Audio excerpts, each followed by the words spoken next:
What's up, gamers? Hi, Descendants, and hello, Internet. Welcome to another Sloop Gaming video, and welcome to an insight on recent news that dropped from the devs over at Nexon on the highly anticipated summer 2024 release of the First Descendant. Let's take a look. Dev Note Volume 7. Greetings, Descendants. This is the First Descendant dev team. We started our first dev note early last year with an update from the First Descendant dev team, and we thought we'd get this year off to a strong start like last year with varied news on what's going on with the First Descendant development. This dev note is based on highlights from recent media interviews with producer Lee Byung-jun and director Min-seok Ju. Apologies for the mispronunciation. And it seeks to provide a behind-the-scenes look at what the dev team is going through while working on the project. How the dev team has been doing. The crossplay open beta test was amazing, but it left us with a lot of homework. So we chatted between ourselves saying, why is there such unrelieving feeling when the test went well? We believe it is because the fact that so many people are excited for the First Descendant and has made us feel even more accountable. As soon as the crossplay open beta test finished, we began planning for the game's launch. Based on the extensive feedback we received during the testing period, we worked hard to develop a plan for what we wanted to rectify and enhance before launching. We spent the rest of last year fleshing out the plan and beginning development, and before we could feel the end of the year holiday season, we are already in 2024. From the crossplay open beta test to the Game Awards, actually we didn't intend to make it an open test. When we were preparing for the test, there were suggestions that we test crossplay as well and get a lot of feedback, so we decided to switch to an OBT. There was absolute pressure when we made that decision, but we were so committed to apply the changes from the feedback, which resulted in a month-long delay in the testing schedule. Thankfully, the crossplay open beta test turned out better than we had anticipated, which was wonderful. As a result, we gave careful consideration to how we could use these results to inform future strategies. Similar to this, we considered when the right time is for the game's launch, including when it'll be ready, if we conduct internal testing and make decisions, and then develop it through user feedback, and when to announce about the launch period. As a result, for the announcing period, we decided that the Game Awards would be the ideal venue for doing so. Of course, the Game Awards includes a ton of amazing games, but it was also really motivating for us, and we thought it might serve as a wonderful gift for all of the users who have been waiting for the First Descendant if we shared the launch period with them on such a fantastic stage. So we chose the Game Awards as a means to commit ourselves to the launch period for our community. About the Game Awards trailer. The main trailer was made entirely by the dev team. We did use licensed music for dramatic effect, but other than the music, the directing team, sound team, and animation team in the studio put a lot of resources into and worked together to create the trailer. We can't seem to get the right feel for when we collaborate with outside companies, so we try to create everything within the dev team as much as possible.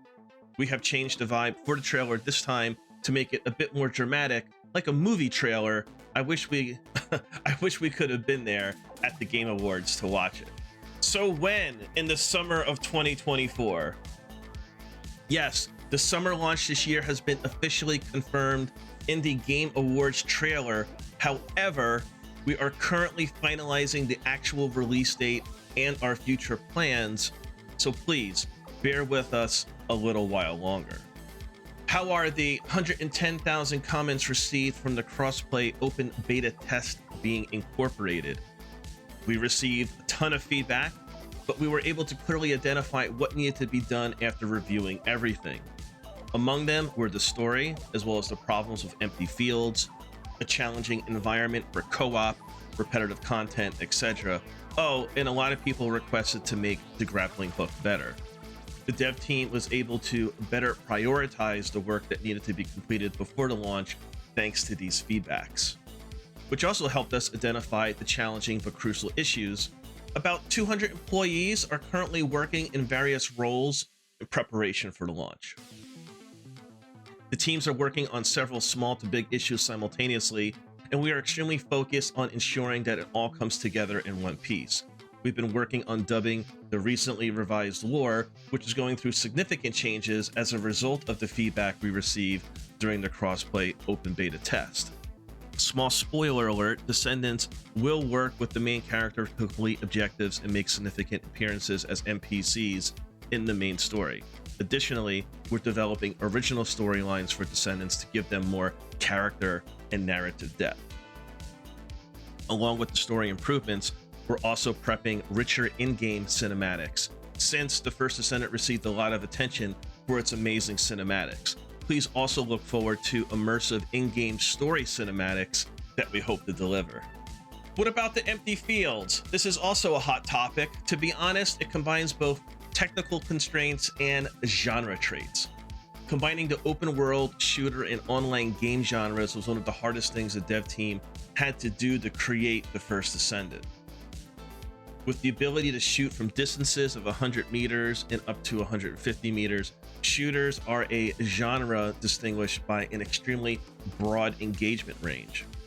It was a great challenge to accommodate a large number of players while maintaining synchronization between the monster AI and gamers inside this range.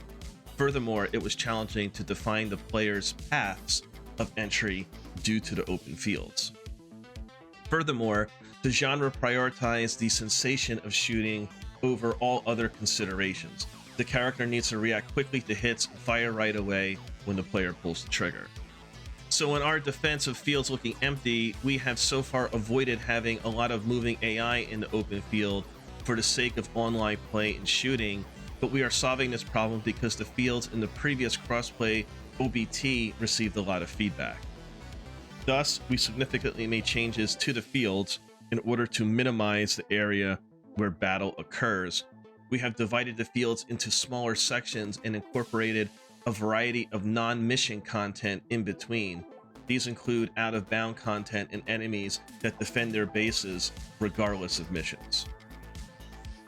While increasing the density of content in the fields, with such changes, we're also working on increasing the density of players in a given space to facilitate co-op play. We're making adjustments so that it'll be more likely to run into other players who are on the same mission, and dungeons now have matchmaking for smooth co-op play. It will also be possible to bring other players into your current mission through the request to help feature, so there's going to be more multiplayer support than before. About the modules, well, first off, we believe the outcome was as good as we could have hoped for because the videos of content creators who participated in the crossplay open beta test showed that they put a lot of thought into optimizing their builds using the modules. The idea behind the modules is to let you customize your build to get the most out of your specs and realize your power fantasy with this character.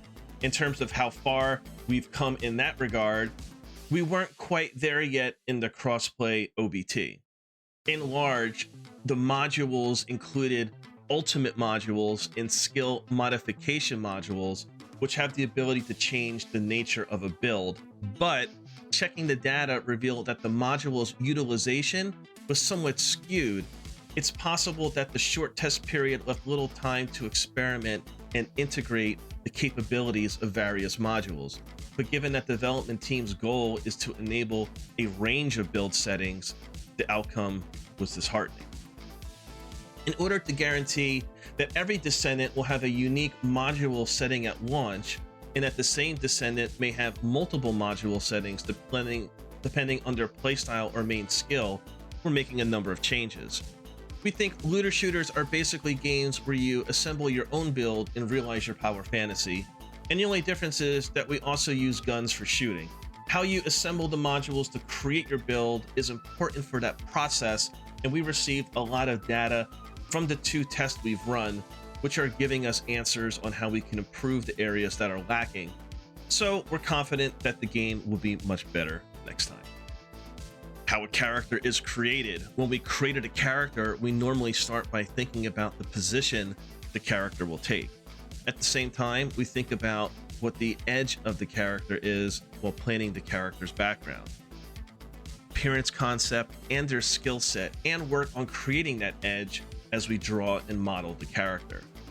Communication is crucial during the process because it involves several teams, During the early concept phase for Bunny, we wanted to create a character that could run around and wipe out enemies without firing a shot. So naturally, the art team came up with the rabbit concept. It was a case where the character's edge was summarized very well in a single line. After the characterization is completed, it is followed by a process of iterative testing where we check that character's skills work as intended and make any necessary adjustments.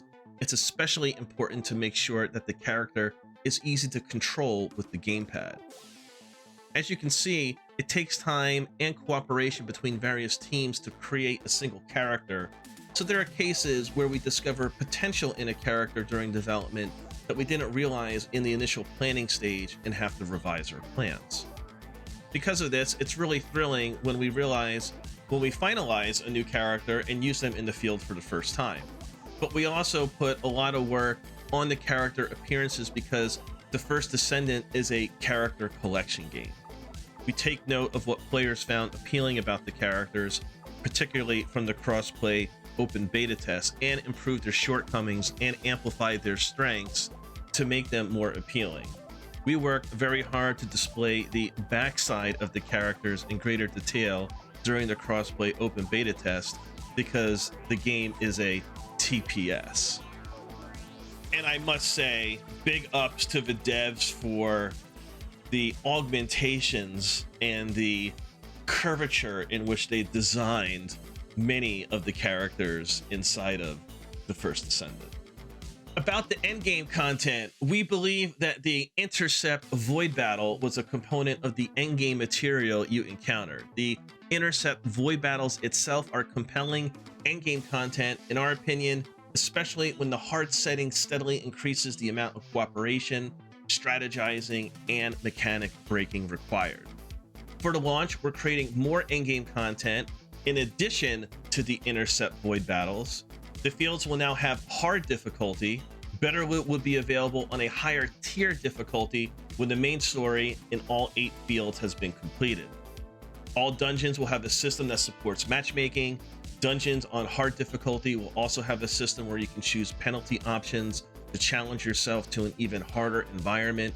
The dev team intends to offer a variety of endgame content that suits the player's preferences and farming locations. There are Intercept Void Battles on hard difficulty that require party play, but there will be dungeons that can be enjoyed solo too. We're also working with various QLL improvements to make it easier to replay various contents.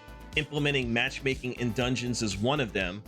On the other hand, we're also providing the private mode for players who don't want to be matched with strangers in Intercept Void Battles and dungeons. Since we are a live servicing game with constant updates, we think the endgame contents will also need to be constantly updated, regardless of how enjoyable the Intercept Void Battles are.